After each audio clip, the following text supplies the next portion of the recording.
Puppies కానీ dogs కానీ మీరు తీసుకుంటారు. తెచ్చుకున్నాక వాటిని వాకింగ్కి తీసుకుపోయినప్పుడు కానీ, వాష్రూమ్కి ఇంటి బయట వదిలేసినప్పుడు కానీ అవి మిస్ అవుతాయి. మస్తు మంది ఇప్పుడు మీవే అని కదా, మీ ఫ్రెండ్స్లలో కూడా మస్తు మంది డాగ్స్ కానీ పప్పీస్ కానీ మిస్ అయినవి ఉంటాయి.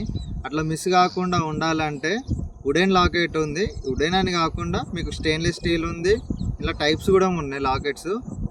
ఈ లాకెట్ వల్ల మీకు ఉపయోగం ఏంటంటే ముంగట మీ పప్పీ నేమ్ అన్నా డాగ్ నేమ్ అన్నా వస్తుంది, వెనక మీ కాంటాక్ట్ డీటెయిల్స్ వస్తాయి. ఎప్పుడన్నా మీ డాగ్ ఇట్లా మిస్ అయ్యి బయటకు అయినప్పుడు ఎవరన్నా చూస్తే దీని మీద ఉన్న ఫోన్ నెంబర్కి మీకు కాంటాక్ట్ అయితే మళ్ళీ మీ పప్పీ మీకు దొరికే ఛాన్సెస్ ఉంటుంది. మళ్ళీ రీజనబుల్ ప్రైస్ ఉన్నాయి. వుడెన్ లాకెట్లో వాటర్ ప్రూఫ్ ఉంటుంది, నాన్ వాటర్ ప్రూఫ్ ఉంటుంది. మీరు ఏది కావాలనుకుంటారో అది ఒకసారి కాంటాక్ట్ అయితే నేను చెప్తా. బిలో 250 ఉంటుంది ప్రైస్. కాంటాక్ట్ అండి. ఆఫర్ ఓన్లీ నా పేజ్ ఫాలో అయిన వాళ్ళకి 250 బిలో, లేదంటే మాత్రం మినిమం 250 ఉంటుంది. డెలివరీ ఆల్ ఓవర్ తెలుగు స్టేట్స్కి డెలివరీ ఉంది.